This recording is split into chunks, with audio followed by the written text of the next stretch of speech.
JJ Semple is a man whose impressive achievements in the world have spanned industries and continents.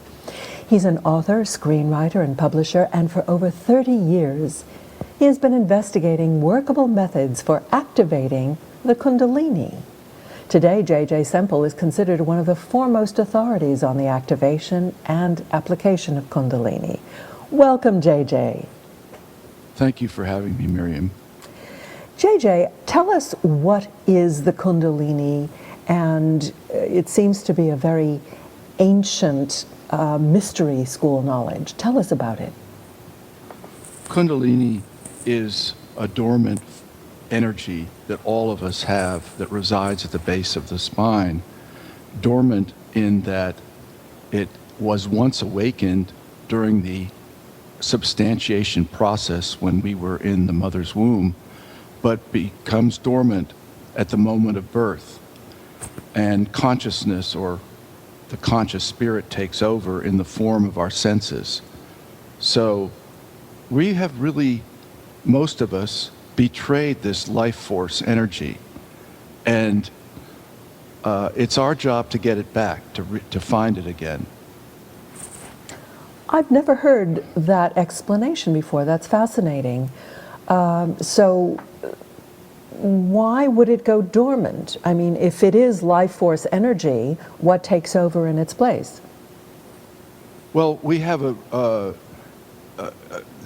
pranic energy that takes its place, but is easily abused by eating the wrong things, by lack of exercise, by breathing, by addictions, by just over-stimulation of the senses, in that we get shuttled one way back and forth to all the different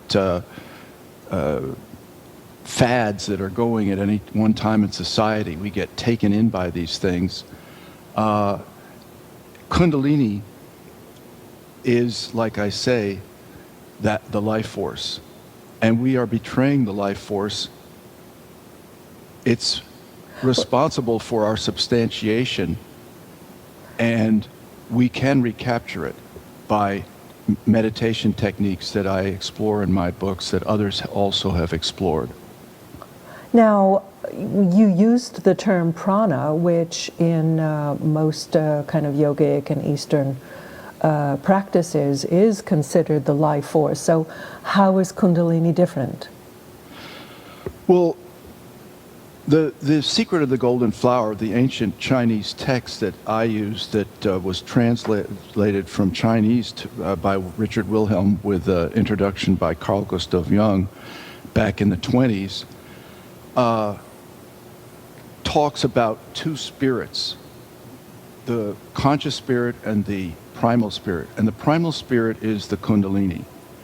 The conscious spirit, again, is our senses, it takes over at birth. And your question is very good. Like, is there a differentiation between the two, between the primal spirit or the Kundalini? There are many names for it, and the residual pranic energy that we have. Yes, we have it, but there's a limit to it. We can exhaust it, but we can also conserve what's left once we realize that we need to. And where the basis of this energy is biological. Now, Kundalini energy in the womb, and then and also if reawakened after, voluntarily or involuntarily, is an energy that's all-inclusive. It's all-inclusive consciousness. And the effect that this consciousness has on us as individual beings is it points us in the direction of everything we need to do, what we need to eat, what we need to drink, what we need to avoid, not only going into near let's say, an atomic bomb site where there's negative energy, but just people we need to avoid, ideas we don't need to explore. So habits. Is this any different from intuition? Oh, yes, yeah. Yeah, because intuition is a kind of a glimpse at that through all this fog of this that the conscious spirit throws up around us. It's a kind of a tunnel through to the original primal spirit, a kind of a quick blip through that it's there. Like some people have this when they first they first smoke a strong marijuana or LSD. It's like they experience like, oh, there's something out there. People that have never had that realization beyond the material world can somehow see that glimpse. So that is that. That is that. That's a. So Kundalini is really sort of intuition on steroids. It's this really massive shot of connection. Well, it's getting back to all-pervasive consciousness, to what I call an energy continuum. It's a tunnel into it that we don't normally have, but we can also awaken it so that it's permanently active in our life, and it will change us up to the point that where we activate it. If we're seekers, we are doing it, or you are doing it. We're detectives. We're trying to find out something that'll change us, that'll help us self-realize, whatever you want to call it. Once Kundalini is awakened, it does you. There's a big difference there. You don't have to do anything. At that point, you just sit back and you listen to it. You don't fight it. A lot of people try to fight it and struggle against it, thinking that they're this thing descended on them, this state of bliss, and that's just one small aspect of it.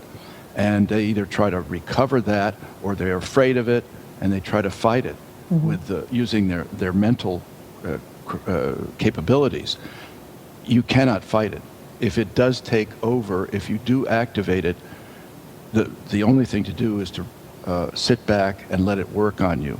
And then it goes through every aspect of your life, physical, mental, psychological, emotional. Because Kundalini is biological energy. It's a biological process. In fact, you suggest in your book that it's evolutionary biology. Yes. You can be converted to a religion or a sect.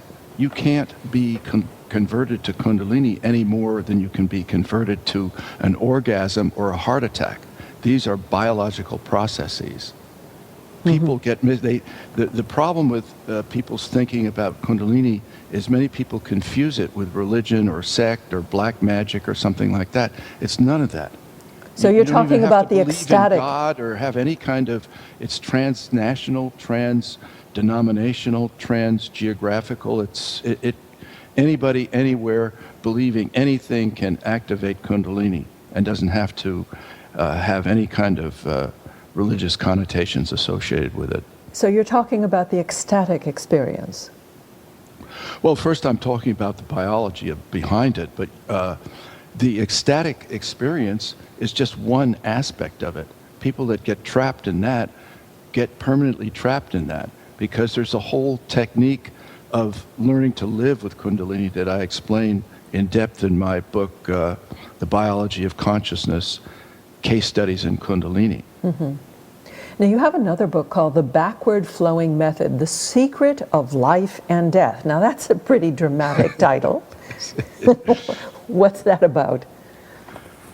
The backward flowing method is one of the three techniques that encompass golden flower meditation. The first being diaphragmatic deep breathing, being able to slow your breath down to, look at a turtle breathes 3 times a minute. We breathe, adult human beings, about 25 times a minute. The turtle outlives us by 200 years. They must be doing something right, and they are, because it's necessary. We only have so many breaths. It's a finite count of breaths that we have in our life, so we can live in the fast lane and burn ourselves out by eating wrong, by not being able to breathe correctly. So that's the first part of the method, and that's really based on activating the diaphragm and storing or taking in air and manufacturing prana, and slowly getting to a point where we're building up energy in the lower belly. The second, part of golden flower meditation is control of heart rate, which is that whole aspect of slowing the heart down as you slow the breath down. You can't command the heart to beat slowly. You have to have a handle on it, and that handle is the breathing. And the third aspect of golden flower meditation is the backward flowing method, which once that energy builds up, and it will if you take these steps in sequence. You can't jump ahead from part one or step one to step three. You have to do the breathing. You have to be able to then, in a quiet room, slow your heart down to where each breath takes about 45 seconds or even longer. You can do that. Exhale, inhale, 1, 2, 3, 4, hold, 1, 2, 3, 4, exhale, 1, 2, 3, 4, hold, 1, 2, 3, 4, start over. Mm-hmm. So the backward flowing method, if you do steps 1 and 2 correctly, you'll get to the point where you feel a buildup of energy in the lower belly. You will then perceive that it has the property of direction, down the back and up the front. At that point, you need to command it to reverse direction or flow backward, down the front and up the back, and it will work. I did it. Other Chinese adepts for centuries have been doing it. People that I've worked with and taught have done it. So it is possible. Now, once you do that, you can't go back. You can't re-reverse it.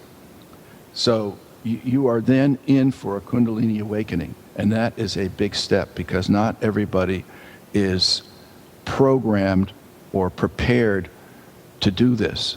But what happens is, once you do this, in a few days, maybe immediately, you'll feel like a small egg, tiny egg, breaking and it's spilling out of its contents in the base of the spine.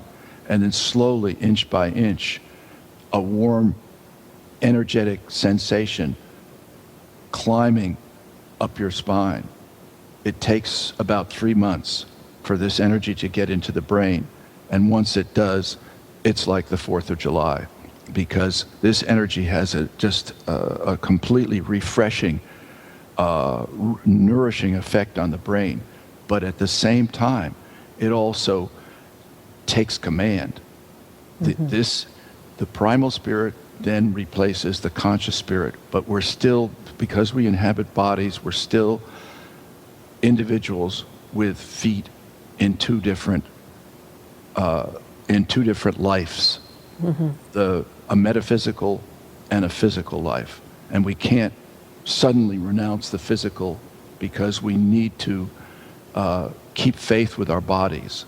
And we can't suddenly just go into the metaphysical and forget the rest. A lot of people do, mm-hmm. but they usually have bad experiences on account of that. Well, that's quite fascinating. So where do people find out more about your books or order them? What's your website? The website is www.lifeforcebooks.com. We have a number of other ancillary websites that actually teach the method. www.goldenflowermeditation.com has the most recent update of the method and the breathing process on pages that I update continually, both when new ideas come to me that make the method clearer, better, or ideas submitted or techniques submitted from people who are practicing the method. Mm-hmm. If it's a better way of doing it, I put it up there.